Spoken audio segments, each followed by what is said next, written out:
Assalamualaikum warahmatullahi wabarakatuh. Bertemu lagi dengan saya Farayaska.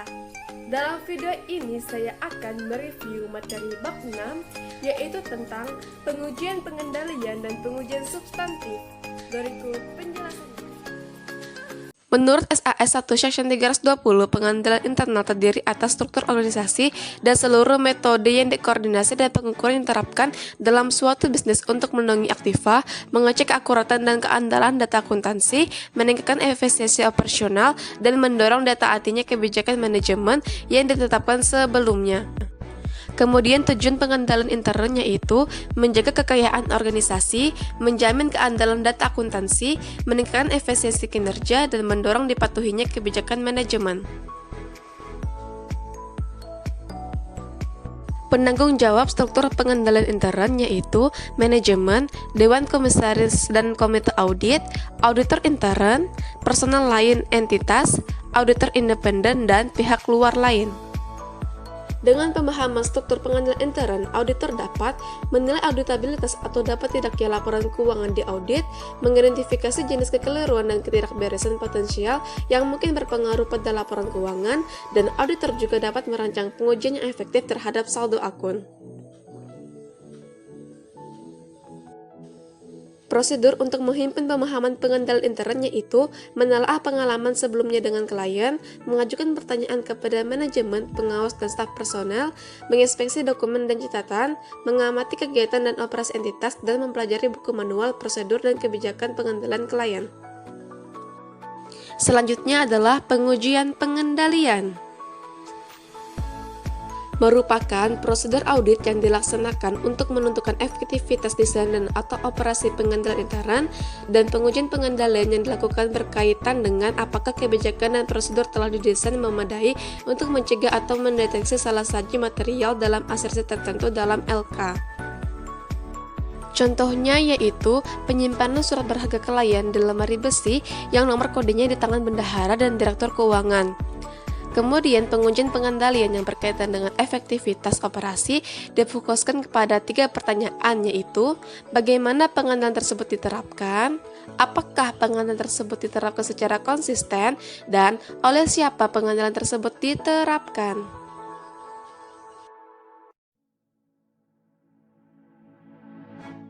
Ada 2 tipe pengujian pengendalian, yaitu pengujian pengendalian bersamaan dan pengujian pengendalian tambahan.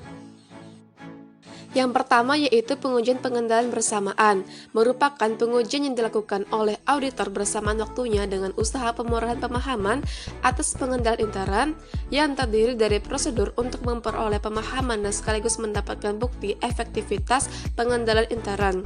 Dan bukti yang diperoleh hanya menghasilkan taksiran tingkat resiko pengendalian serta dilaksanakan pada tahap perencanaan audit. Prosedur pengujian pengendalian yaitu yang pertama permintaan keterangan, yang kedua pengamatan, yang ketiga inspeksi, dan yang keempat pelaksanaan kembali. Kemudian yang kedua yaitu pengujian pengendalian tambahan, merupakan pengujian yang dilaksanakan oleh auditor dalam pekerjaan lapangan dan dapat memberikan bukti tentang penerapan semestinya kebijakan dan prosedur pengendalian secara konsisten sepanjang tahun yang diaudit. Selanjutnya adalah sistem akuntansi. Sistem akuntansi siklus pendapatan harus dapat menyediakan adanya audit trail atas setiap transaksi. Pemahaman sistem akuntansi dapat diperoleh melalui yang pertama, penelahan buku manual akuntansi dan sistem flowchart, yang kedua, mengajukan pertanyaan pada karyawan bagian akuntansi, dan yang ketiga, menelaah kembali pengalaman terdahulu dengan klien. Kemudian pengendalian atas transaksi penjualan kredit. Prosedur pengendaliannya meliputi otorisasi yang tepat, pemisahan tugas, catatan dan dokumen, pengendalian akses, dan pemeriksaan atau pengecekan independen. Dokumen dan catatan yang digunakan yaitu order pelanggan, order penjualan, dokumen pengiriman, faktur penjualan, jurnal penjualan, buku pembantu piutang dagang, file transaksi penjualan, daftar harga barang dagangan, dan laporan bulanan. Sistem akuntansi, pengeluaran kas, dan prosedur pengendalian. Prosedur pengendaliannya yaitu otorisasi yang memadai, adanya pemisahan tugas, dokumen dan catatan, pengendalian atas setiap akses harta atau aktiva perusahaan, dan pemeriksaan independen. Pengendalian intern transaksi pembelian dimulai dari permintaan pembelian, order pembelian, laporan penerimaan barang, faktur dari pemasok, voucher, ringkasan voucher, register voucher, laporan pelanggan bulanan dari pemasok, buku pembantu utang dagang, arsip voucher yang belum dibayar, dan arsip voucher yang sudah dibayar. Kemudian pengendalian intern transaksi pengeluaran kas. Dokumen dan catatan transaksi dalam pengeluaran kas yaitu cek, ringkasan cek, file transaksi pengeluaran kas, dan jurnal pengeluaran kas. Selanjutnya adalah pengujian substantif. Merupakan prosedur audit yang dirancang untuk menemukan kemungkinan kesalahan moneter yang secara langsung mempengaruhi kewajaran penyajian laporan keuangan. Jenis pengujian substantif ada 3, yaitu yang pertama prosedur atau pengujian analitik, dilakukan oleh auditor dengan cara mempelajari perbandingan dan hubungan antara data yang satu dengan data yang lain. Yang kedua, pengujian terhadap transaksi rinci yang terdiri dari prosedur pengusutan dan prosedur pemeriksaan bukti pendukung. Dan yang ketiga, pengujian terhadap saldo rinci.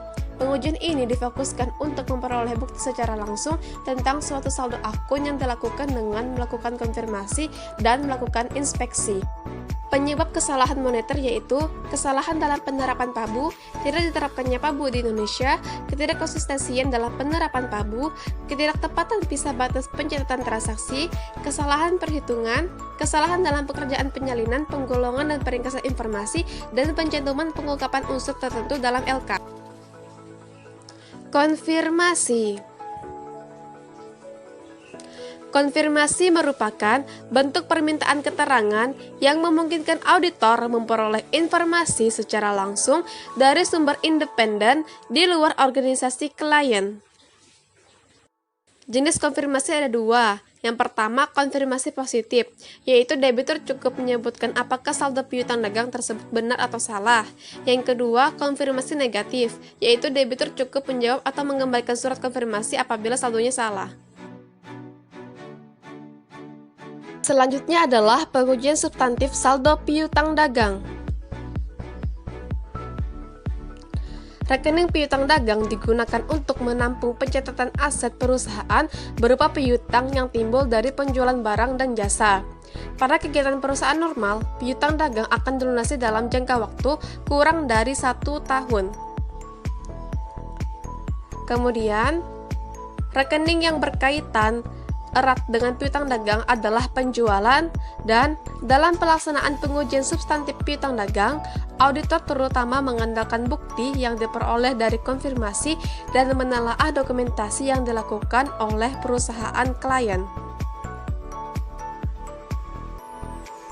Prosedur pengujian substantif piutang dagang yaitu prosedur inisial, menerapkan prosedur analitis, melakukan cut-off tes penjualan, konfirmasi piutang dagang, menelaah tingkat kolektibilitas piutang dagang, dan membandingkan presentasi laporan dengan PABU.